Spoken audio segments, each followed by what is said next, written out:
33 and 30. We brought down Rescue 17. And then now that we're sitting here watching, we brought down Rural Truck 6 in case we have an ember take off or light some grass, it can pump and roll. Okay. Right. The City Council, we're authorized 35 volunteers. Right now we're at about 28. We'll be putting one on count hopefully tonight if council approves it. We're always needing younger guys to volunteer. Guys can go inside, physically fit, ready to go inside. Qualifications? Qualifications, they have to be at least 18 years old. Kind of a clean background so we can insure them. Come down, take a physical agility interview with us, make sure they're kind of fit in, they understand what firefighting's all about. I mean, it is a dangerous job. It takes a lot of dedication, is the biggest thing. As volunteers, we need them to show up to drills, go to fire schools. We had 4 guys go to fire school this year. You know, it takes a lot of off-duty dedication. So the fire school is the main training? Well, we do, our main training's in-house. Fire school's once a year in May, and we try to send people out there so they get some more in-depth training. The guys that went out there did a big SCBA confidence course, so now they feel confident using their SCBAs and going into fires and that kind of stuff. SBCAs? SCBA, self-contained breathing apparatus. Okay. So it's what we wear on our backs so we can go inside and breathe in the fire. The gentleman that lived here lost everything, all except for the clothes on his back. We have Red Cross helping him out right now.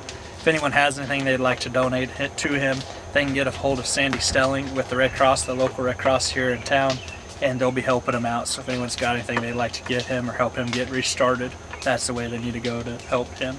Okay. Thanks a lot. You gotta make sure it falls. What are we doing here? This is where we keep our air packs, our SCBAs for interior packs.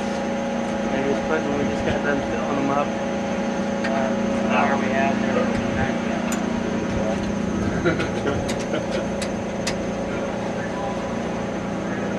Basically everything goes back on the truck, so if we need it, all we got to do is pop it off and it's ready to go. So the truck's continually ready to roll. So who do we have here? We got fire one We got one mix match there. Jamie, Swan.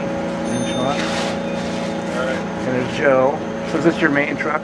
This is our first out truck. It's got all our, both trucks are basically set up the same, but this is our first out truck. What's the number on the back? That's what we'll initially hit the fires with. The second truck usually will lay in a hydrant line, and then whatever we need off of it, or if we need other hose lines or what have you.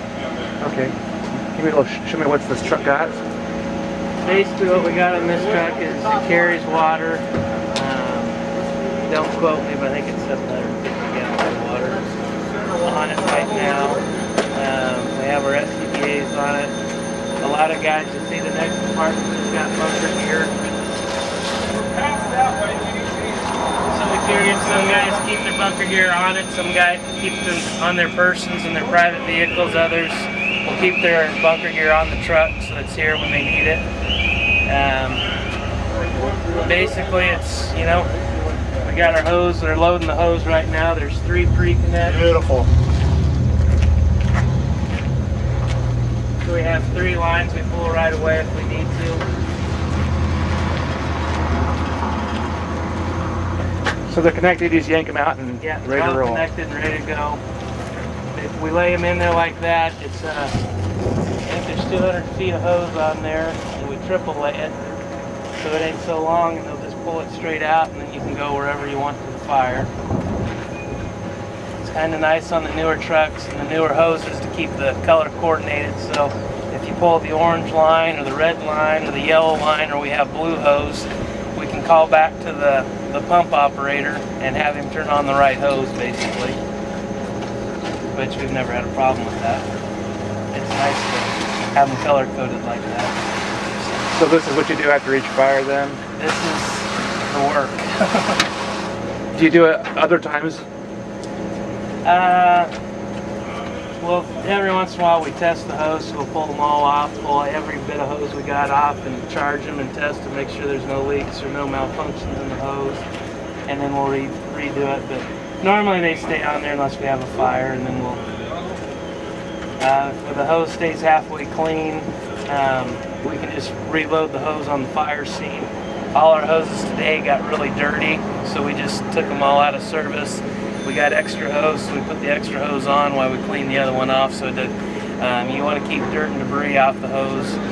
Just helps keep the longevity of the hose. The dirtier it gets, the more carbon buildup gets on it, and then it'll just burn up if it gets enough on there. So. Okay, these connects right here, how do they work?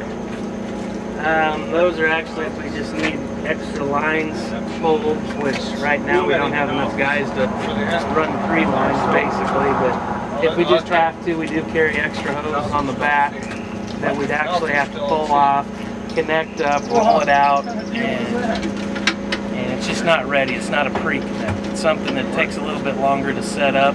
If you have a big, heavenly, hope it never happens, but if we get a big fire downtown or 2 houses close together, then we'll probably start pulling other hoses off and connecting them up when we got a little more time. But for the most part, we run all our fires off these 3 lines right here. Okay, what's this next truck next door here?